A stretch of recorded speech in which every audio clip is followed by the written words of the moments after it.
શ્રી કૃષ્ણ કનૈયા લાલની જય. શ્રીમદ ભાગવત ગીતા માતા અધ્યાય 5મો કર્મ સંન્યાસ યોગ.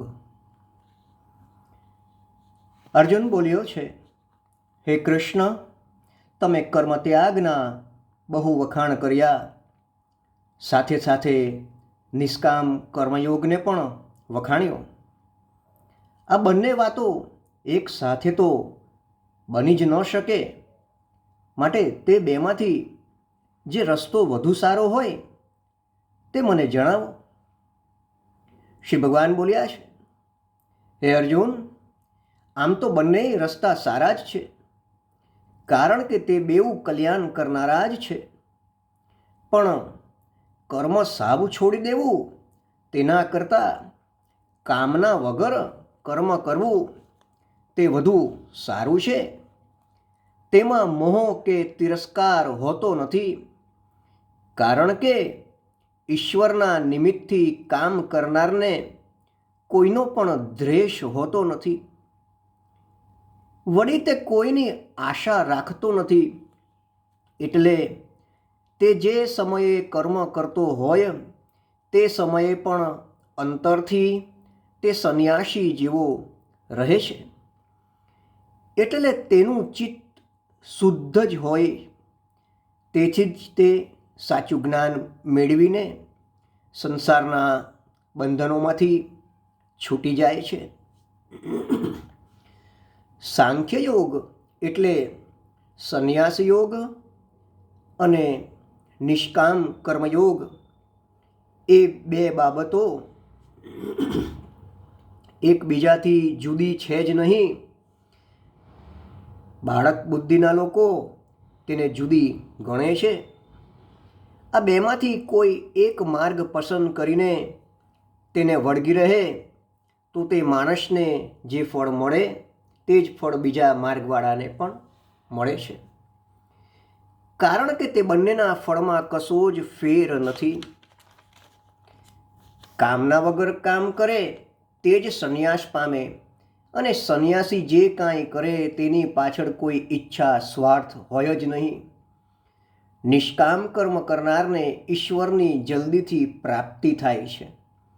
કામના વગરનો માણસ શુદ્ધ મનવાળો અને ઇન્દ્રિયો પર કાબૂ રાખનાર થાય, અને તે રીતે આત્મા ઉપર પણ કાબૂ મેળવે.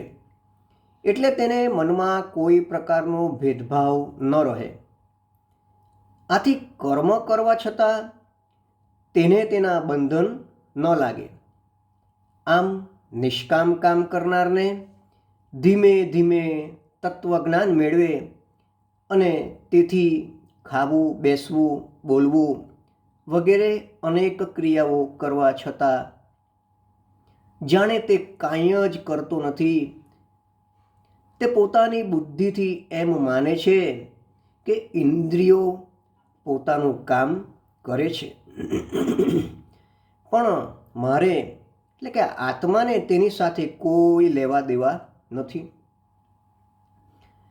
કમળ પાણીમાં રહે છતાં પાણી તેને સ્પર્શ ન કરે, આવી જ રીતે ફળની ઈચ્છા વગર જ કામ કરે અને તે ઈશ્વરને અર્પણ કરે તો તેને કર્મનું પાપ વગેરે બંધન લાગે જ નહીં. આટલા માટે જ નિષ્કામ પુરુષ ફળની ઈચ્છા વગર જ સાંભળવું, કીર્તન કરવું વગેરે ક્રિયાઓ કરે છે, અને છેલ્લે મોક્ષ પામે છે. જો કર્મના ફળની આશા રાખો તો તેનું બંધન લાગે જ. મક્કમ મનવાળો અને ઇન્દ્રિયોને જીતનાર મનથી જ બધા કર્મો ત્યજી દે છે, અને 9 છિદ્રોવાળા આ શરીરમાં જ્ઞાની બનીને રહે છે. તેને કશી મોહ માયા હોતી નથી, તેથી તે પોતે કાંઈ કરતો પણ નથી અને બીજાને કશું કરવા પ્રેરતો પણ નથી. આ જગતમાં ઈશ્વર કશું ઉત્પન્ન કરતો જ નથી, પણ જીવ કર્મોનો કરનાર, વિવિધ કર્મો તથા તેના ફળ આ બધું પૂર્વજન્મના સંચિતમાંથી જ પેદા થાય છે. આથી પૂર્વજન્મના કર્મોના ફળના આધારે આ જન્મમાં જીવ કામ કરે છે. ઈશ્વર તો માત્ર આ બધાની ગોઠવણ જ કરનાર છે. ઈશ્વર સંપૂર્ણ છે. તે કોઈની સારી નરસી કરણી કે તેના ફળ પોતાને માથે લેતો નથી. દરેક જીવ જ્ઞાની છે, પણ તેના જ્ઞાન ઉપર અજ્ઞાનનું પઢ ચઢેલું હોય છે. આ અજ્ઞાનને લીધે મોહ પેદા થાય છે અને તેના પરિણામે ભેદ બુદ્ધિ પેદા થાય છે. આત્માનું જ્ઞાન મેળવીને પોતાના અજ્ઞાનનો જે નાશ કરે તે માણસને પરમેશ્વરની પ્રાપ્તિ થાય. સૂર્ય ઉગે એટલે જગત સ્પષ્ટ દેખાય તેવું બને.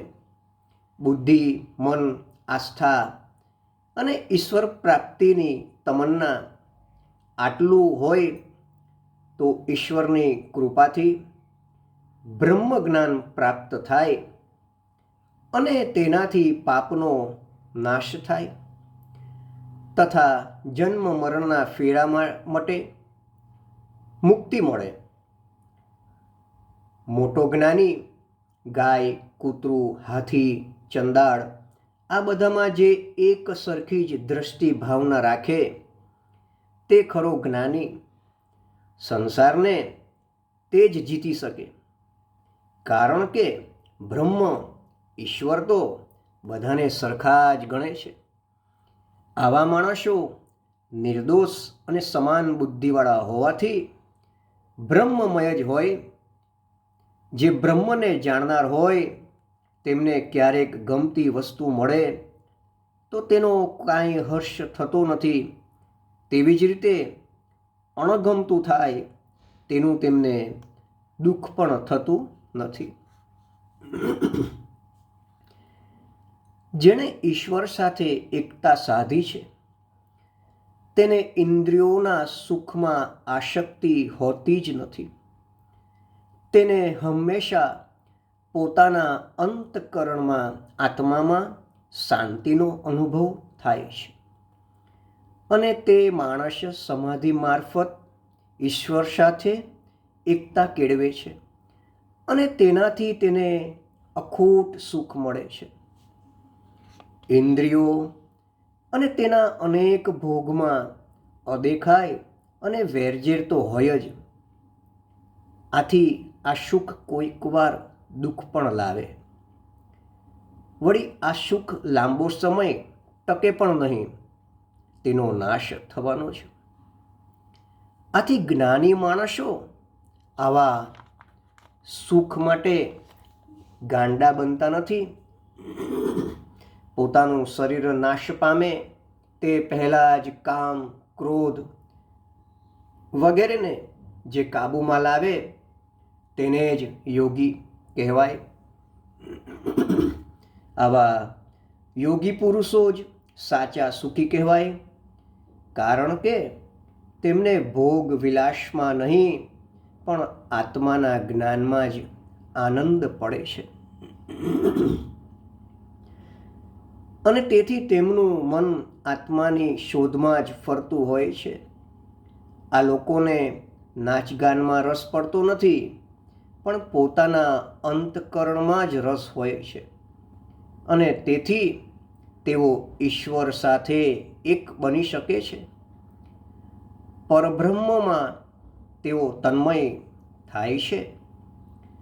સમાન ભાવના રાખનાર, ઇન્દ્રિયો પર કાબૂ મેળવનાર, પાપ વગરનો અને ખોટી શંકાઓ વગરનો તથા જગતના બધા પ્રાણીઓનું ભલું કરવાની વૃત્તિવાળો હંમેશા મોક્ષ પ્રાપ્ત કરી શકે છે. મનને કાબૂમાં રાખનાર, કામ, ક્રોધ વગેરેથી રહિત સંન્યાસીને આત્મજ્ઞાન પ્રાપ્ત થાય છે. તેને જીવતા છતાં અને મરણ પછી પણ બ્રહ્મ મોક્ષ મળે છે. હે અર્જુન, બે આંખની ભ્રમરોની વચ્ચે નજર સ્થિર કરવી, તે પછી પોતાના નાકમાંથી અવારનવાર પોતાના ડાબા જમણા નાકમાંથી ચાલતા પ્રાણ અને અપાન વાયુને સરખા કરવા, જેથી બંને નાકમાં એક સાથે શ્વાસ ચાલે. તે પછી શ્વાસને રોકીને કુંભક કરવો. આ રીતે મન, બુદ્ધિ અને ઇન્દ્રિયોને કાબૂમાં રાખીને મોક્ષ પામવા ઈશ્વરનું સ્મરણ કરવું જોઈએ. પોતાની ઈચ્છાઓ, ગુસ્સો, ડર આ બધામાંથી વેગળા રહેવું જોઈએ, તો તે માણસ હંમેશા મુક્ત જ ગણાય. બધા જ યજ્ઞો અને તપનો ભોગવનાર હું જ છું તથા આખા જગતનો એક મહાન પ્રભુ ઈશ્વર અને સ્વાર્થ વગરનો હું જ છું એવું જે સમજે છે તેને મારી કૃપાથી જરૂર જ મોક્ષ મળે છે. इति श्रीमद्भागवत गीता अध्याय 5 कर्म संन्यास योग संपूर्ण. श्री कृष्ण कन्हैया लालनी जय.